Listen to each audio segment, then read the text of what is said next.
consider time value of money. So this time, let's consider tools that,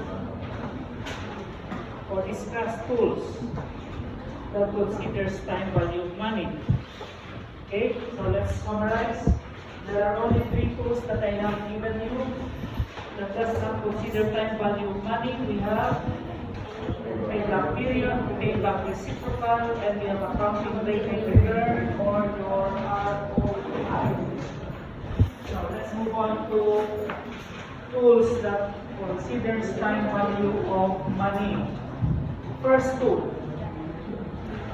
payback or payback, present value. Formula for present value, we have present value factor is equals to 1 plus I raised to the power of negative length. So, to compute for the present value, we need to know the present value factor.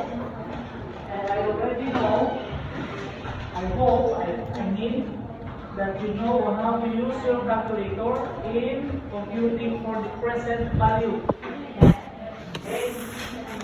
That's the formula. Another formula for present value factor is 1 over 1 plus I raised to the power of n. Kung wala sa 1, hindi siya. Kung may 1 sa denominator sa nag-specific na n. Or in other sense, n is your desired rate of return, and I is your desired rate of return, and n is the number of periods. Okay, second tool, future value. Future value. So to compute for the future value, you also need to know the future value factor, wherein the formula is 1 plus I raised to the power of n. That's the future value. Third formula that we can use to evaluate capital investment using tools that consider time value of money, we have net present value. Net present value. And the formula for your net present value, we have cash inflow. Cash inflow times present value factor of an ordinary annuity of 1 and your desired rate of return for n years. Okay?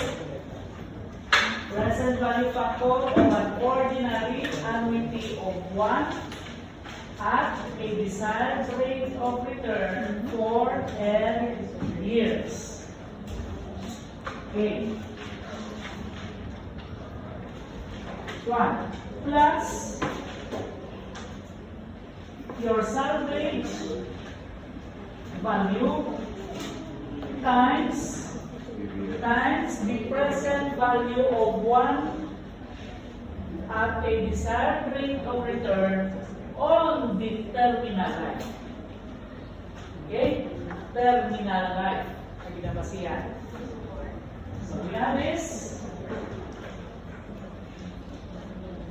So, the total will give you your total present value of all cash inflow less net investment. That will give you your net present value. Any questions? Questions? Okay, I want you to take this down. Example problem. Okay? Net investment 125,000. Okay? Estimated life 5 years.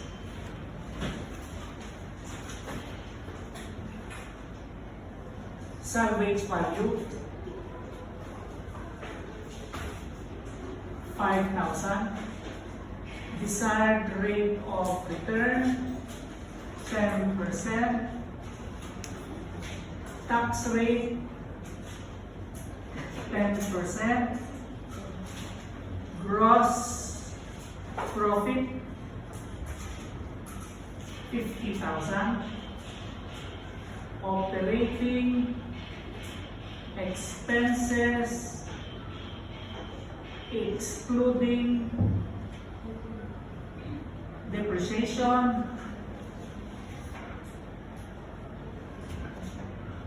35,000. Okay? Let's see what is the missing information. I think there is none.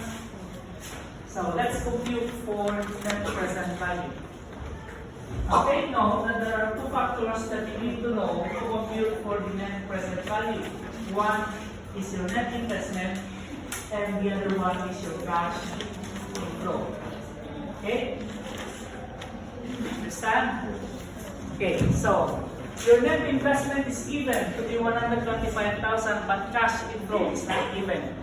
But the question is, can it be computed? Yes, definitely yes. So we start with your gross profit.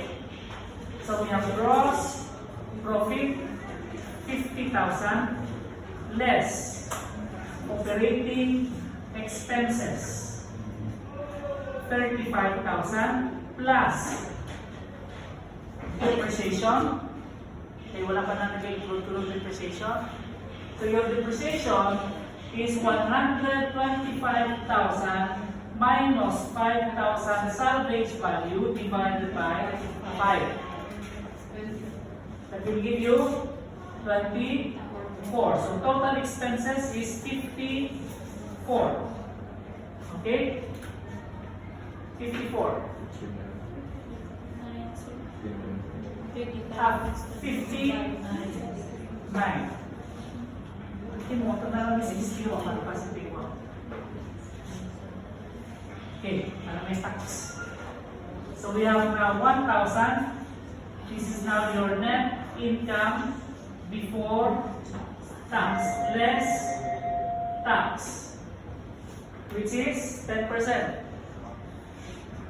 So that is equal to 1,000 times 10%. That will give you 100. Balance 900. This is your net income after tax. Add back depreciation. Okay. So your depreciation is 24. So total 24,900. This is your cash inflow. So you have now your cash inflow, and you also have your net investment. Okay, so let's compute now for the net present value. So we have cash inflow of 24,900 times the present value of an ordinary annuity of 1 at 10% for 5 years. Okay, sige ka ba na magmuha gamit sinasang calculator nyo? Kapagawa mo? So para sa mga hindi kabalo, aring formula. Present value of an ordinary annuity is equals to 1 minus 1 plus I raised to the power of negative n divided by I. Bago lang mo kita sa formula. Wala pa kamo mathematics o investment. Kamu na wala galing sa curriculum nyo, dapat may aral pa sila. Na-discuss ni sa inyo sa senior high? What about mga simple interest? Mga interest sa mga nobyo nyo? Wala? Na-discuss na? Compound interest? Yes. Okay. Maturity values, no? Discounting? Yes. Perpetuity? Annuity? Speaking of annuity, annuity pa niyo? Ordinary. Combination. Permutation. Anong class ang permutation yan eh? NVR. Ang combination niya? NCR. Kapag mo mas na mag-ate? Yes. Sure? Ha? Kasi kung yes lang ito mo lagi. Kasi nag-yes lang mo lagi. Yan yung wala ka mo nag-happy. Okay, so ilang factor? 3.79 times 24,900 will give you ilan? 100? 94,371. Okay, plus salvage value 5,000 times the present value of 1 at 10% at the end of its terminal life. Ilan? 162? You're joking me. Point 62. Am I right? Yes. 0.62. 0.62. That will give you 3,100. Total? 97,471. This is now your total cash inflow or total present value of all cash inflow. Less initial investment of 125,000. That will give you 5,297,2. 27,529, which is negative. So this is your net present value. Now take note. I will give you a guide. When your net present value is equals to 0, that simply means that your net investment is the same as your total present value of all cash inflow. Am I right? Okay. When the net present value is 0, it means that your desired rate of return is also the same as your internal rate of return or true rate of return. If your net present value is positive, the desired rate of return is less than your internal rate of return. And it follows that if your net present value is negative, the desired rate of return is higher than your internal rate of return. So, whenever your net present value is negative and you are evaluating a particular project, that particular project should be scrapped using time value of money. Okay? Klaro? Klaro? Clear? Now, take note. The formula that I'm giving you here on the board, this considers the cash inflow to be regular. Sa kung regular siya, kinamultiply siya sa present value factor of an ordinary annuity of 1 at a desired rate of return for every years. However, if the cash inflow is irregular, if the cash inflow is irregular, each cash inflow should be multiplied by the present value of 1 for every year at a desired rate of return.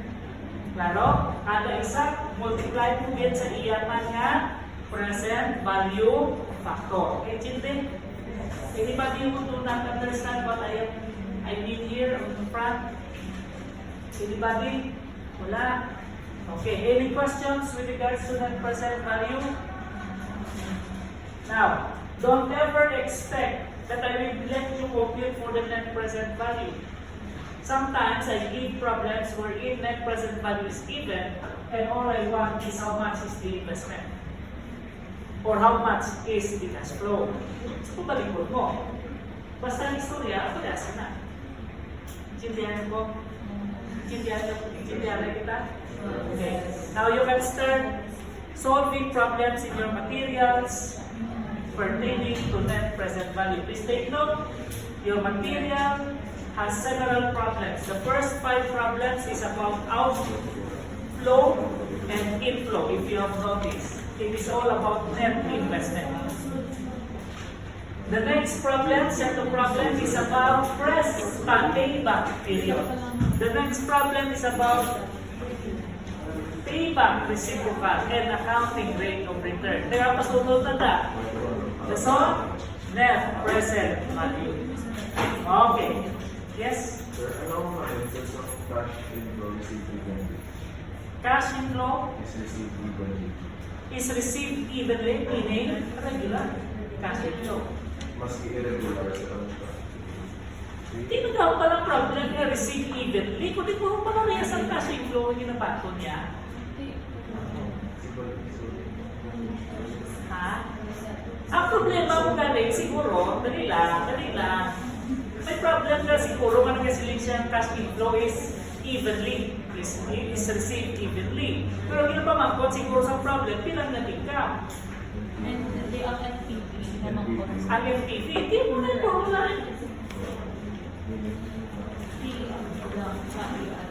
Ha?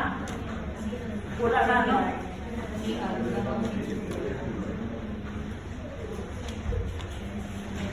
Receive evenly.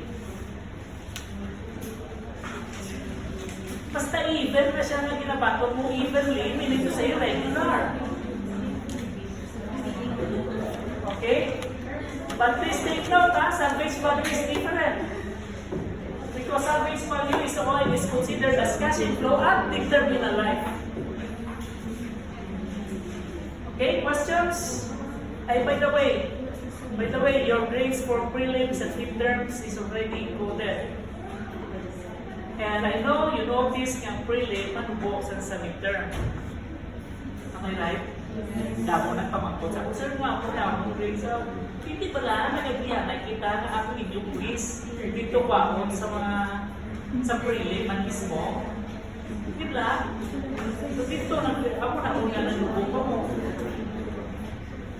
Kaya 24 items nito, quiz to. Sa kada exam. Nakabalos lang kang musakot sa midterm, kung wala na ko ng quiz, kaya wala kita nag-agree na may nga ang midterm, parts ng midterm may quiz. So, ang inyong quiz, uno, plus standing nyo, uno man, ang bahala na lang ang major exam. So, nagtakas. By the way, sa finance, akong managyan ko. Hindi mo kumaganda quiz. Ay, salamat. But please take note, may qualifying pa ka mo. By the way, we are now starting to evaluate your grades. Sa second year and first year, wala magdalaga. Ang grades nyo sa first semester, sa second semester. Nalaktaw na namin doon, isa na kami compare notes sa inyong intermediate accounting at cost accounting. So, ang siling ko, ang ginagrihan natin, na kung may grade ikaw ng 3.3, pwede ko na sa pasakaon sa at 3.3. 2.3, pwede ko sa pasakaon sa 2.2 para tagaan sa makakuha qualifying. Okay? Pero kung grade mo 2.4, drop na lang sa 2.4. Ha? 2.4 lang. Ha? Yes, tanan nga major subjects nyo. Tanan nga major subjects. By the way, wala ka dala sa qualified exam ang managerial economics ha? Yes, naman. Intermediate accounting, cost accounting, strategic cost management, business law, and tax law na pala.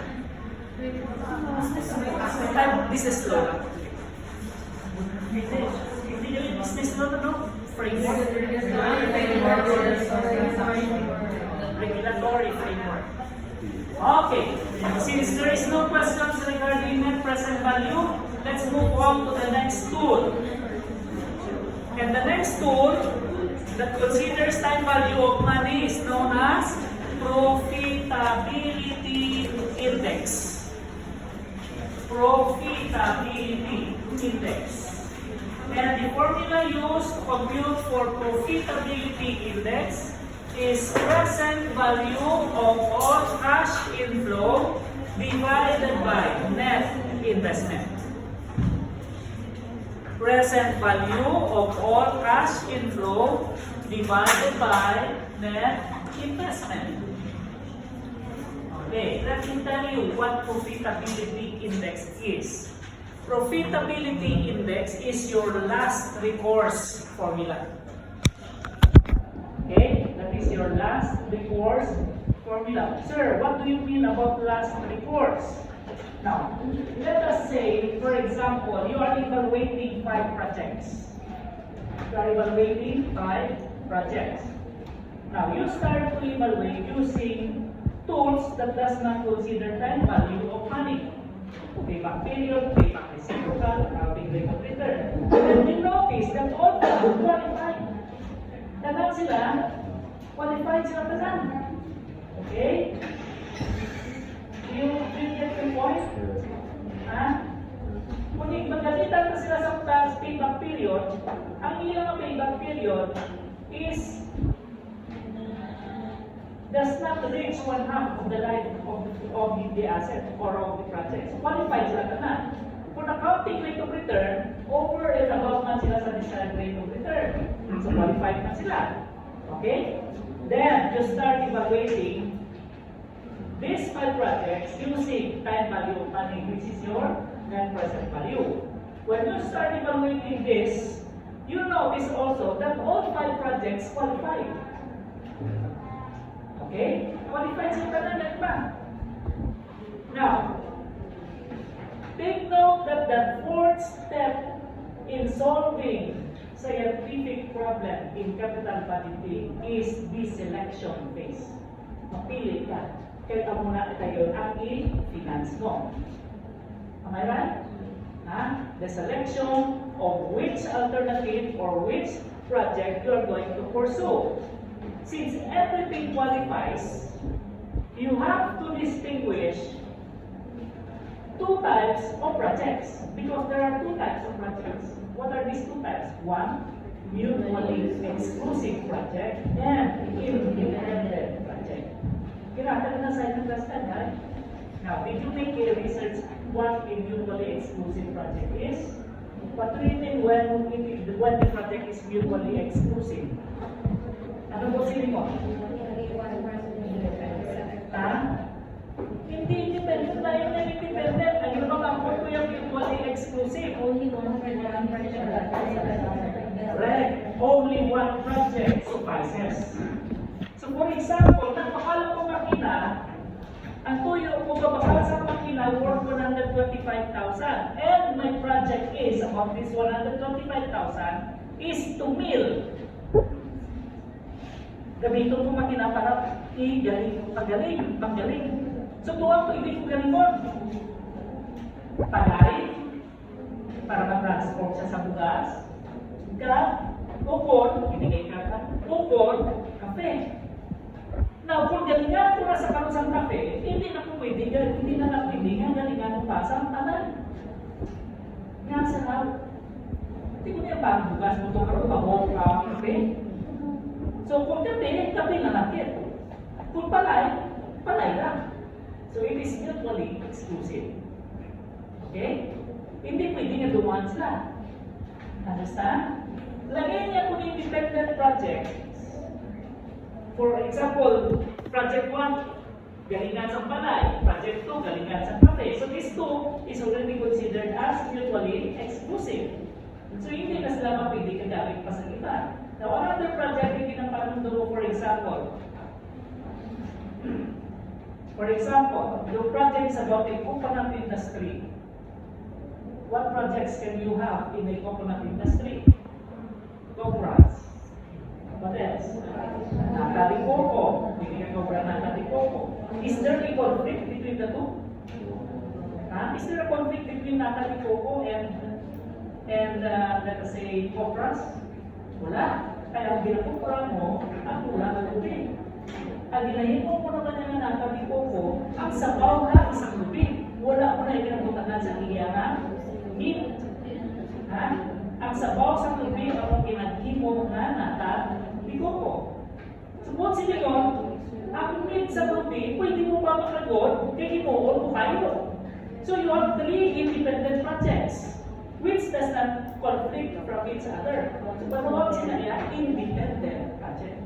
Meaning to say, you can pursue all projects or only one project depende sa imo nga financing. Kung ilan. Intindihan mo? Okay? So that is independent project and mutually exclusive project. Now, how do we use profitability index to assess projects? Take note that the formula is total present value of all cash inflow divided by net investment. So if all projects are positive until such time that you use net present value, the last recourse to evaluate or tool to be used to evaluate the project is your profitability index. So meaning to say, the project which shows the highest profitability index is the most desirable project. But, take note, let's consider that everything is independent, wala sa mutually exclusive. Okay? And each project requires 125,000 investment. Project A, 125, Project B, 125, C, 125, D, 125, E, 125. And you have enough funds to finance all projects, then you can undertake all 5 projects. Pero, intindihan? So kung ang iyong kapitalan niya is only 200,000, then you have to select which of the project should you pursue, and profitability index will help you. Because the project which has the highest profitability index is the most desirable project. Claro? Now, one caution with regards to evaluation of capital investment. Take note that everything that we discuss here inside the classroom are all quantitative informations.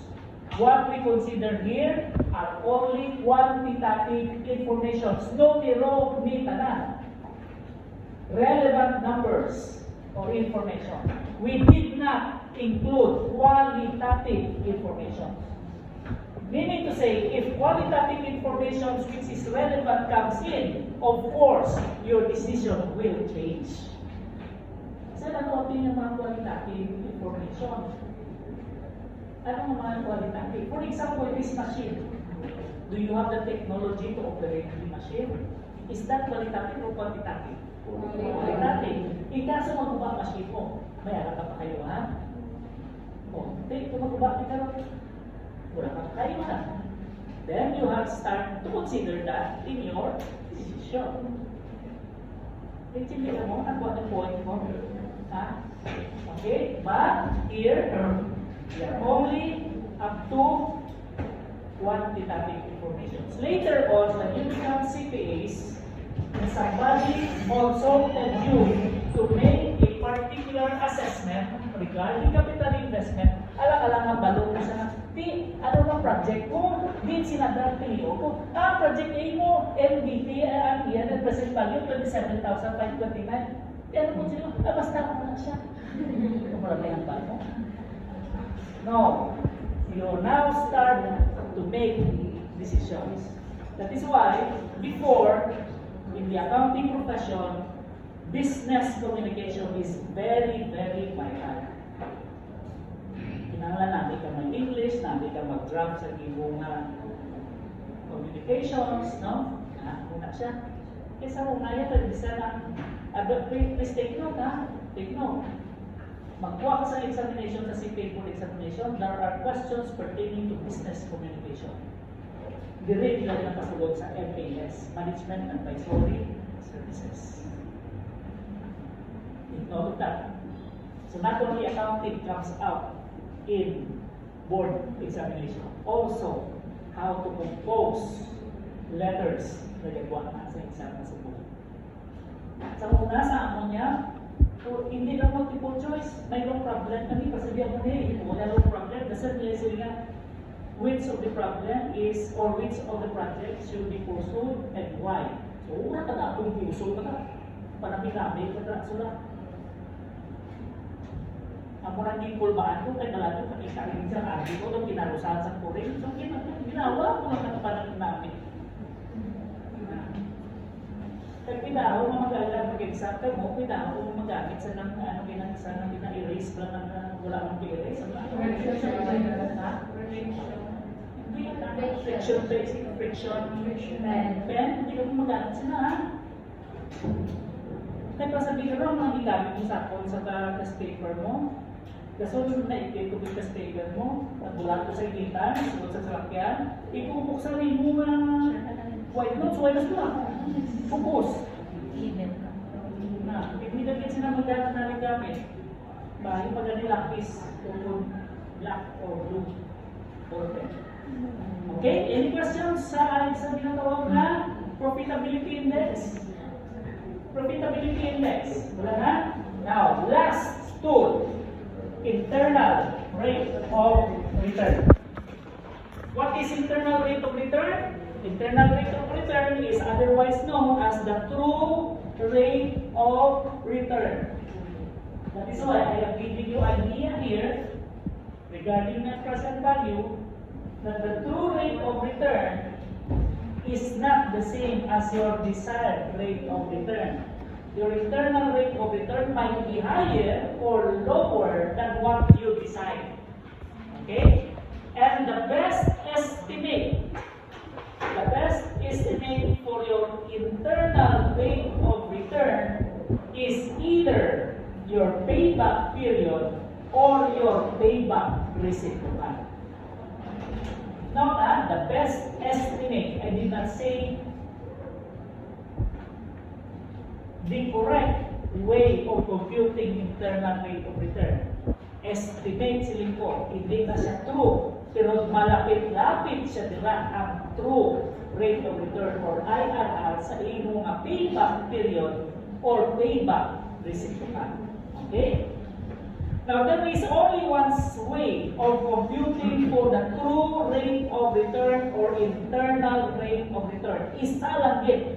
And I don't know if you have undertaken this in your senior high or in some of your mathematics subject. Nakabalik ka mo sa tinatawag na interpolation. Nakabalik ka mo sila? Sa debate. Sa debate. Pero sa numero yung mag-interpolate?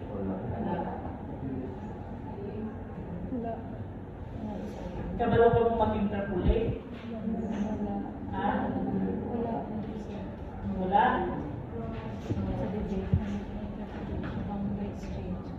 Okay. I don't know if I think I need to bring example problem next meeting regarding interpolation. And I don't know kung mayroon sa materials nyo, interpolation.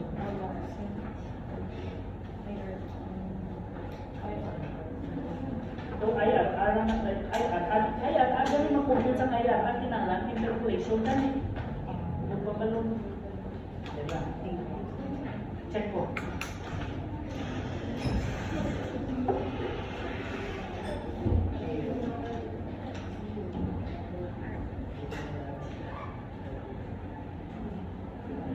Interpolation.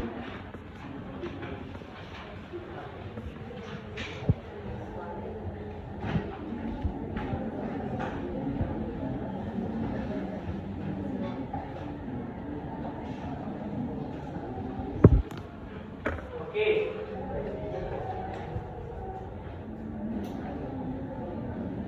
Let's take note about question number 28.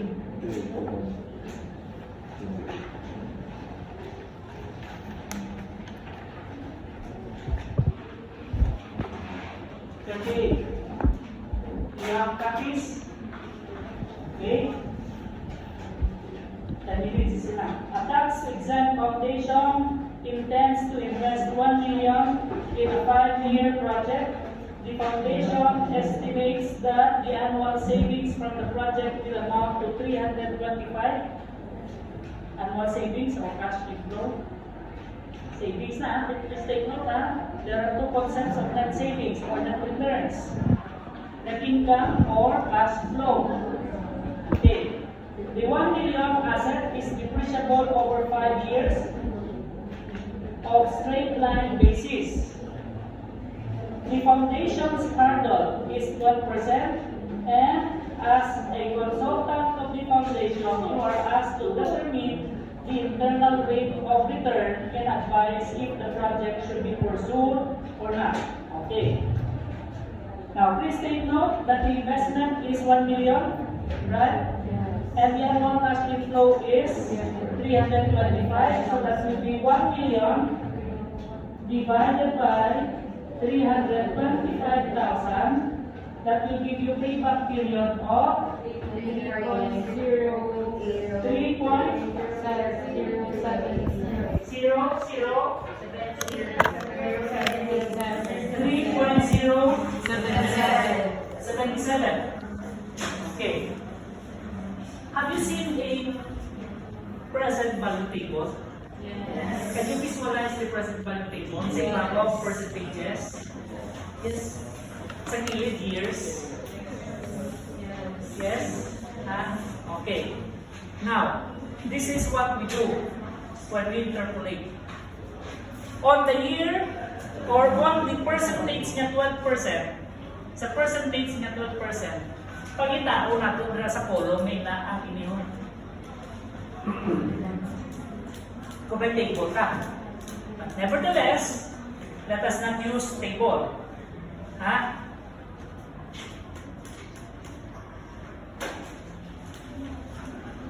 Okay? Now, please take note that the 3.077, this is equivalent sa 12%.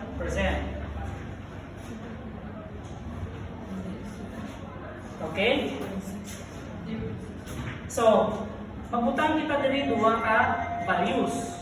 Isa 16%, kaya isa 10%. Pagitao naton kung pila ang present value factor for 5 years, 5 years niya, at 16% and at 10%. So sa 10% bigay na, this is 3.79.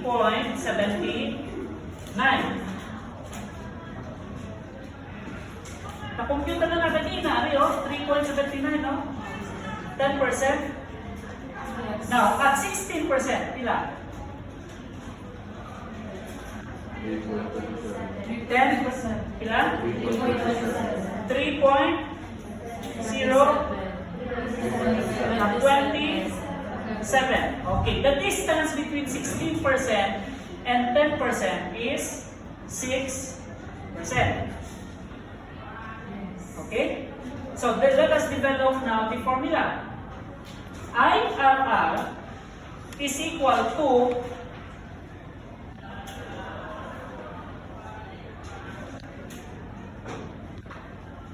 %, this one, plus 6% times the distance between 379 and 3.27 is 252 or 0.52. Ang distance nila, dali, pagkato dali sa 10, no? Did you get the point? That is 0.52.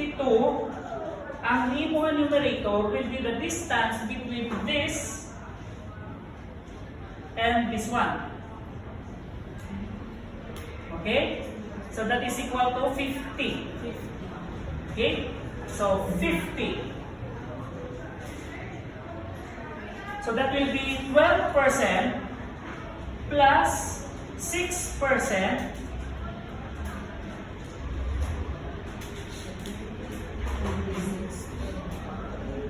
times pila ni? 0.96 or 0.96? 96.50. 1.5.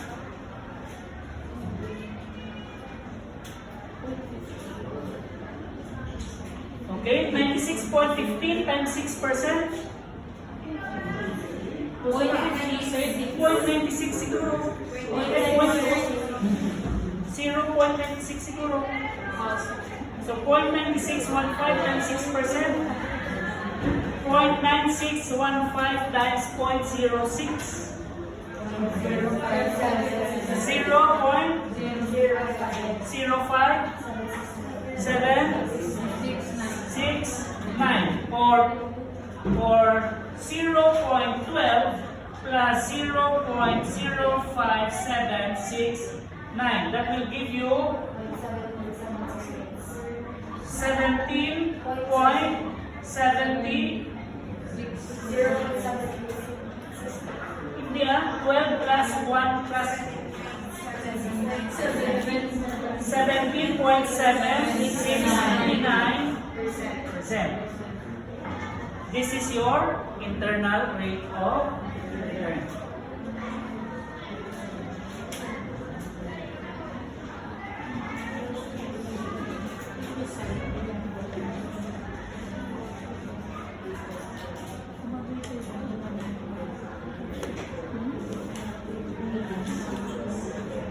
Okay?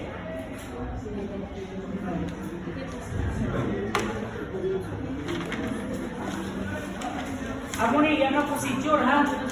I will give another example problem next meeting regarding IRR.